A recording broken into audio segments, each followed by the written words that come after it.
Pemirsa Pelabuhan Laksanayang penutupan sementara penyeberangan saking Pelabuhan Padang Bayi Manggis, Karangasem, nuju Lembar Barat, NTB.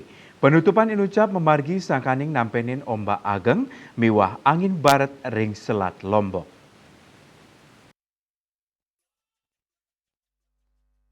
Manajer ASDP Padang Bayi Agusman Mausang keandegang nyani keberangkatan kapal sampun ke Margiang daweg rahina Buda tanggal 13 Maret galah wengi.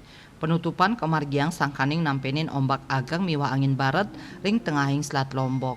Agusman Mausang melarapan pengandegan penyeberangan punike ngawinang kali kapal kepaksa nenten sida nyebrang saking pelabuhan Padang Bayi nuju Lembar. Ring sajone ngarepin pikobet punike para penumpang akeh sani milih nginep ring pelabuhan Padang Bayi.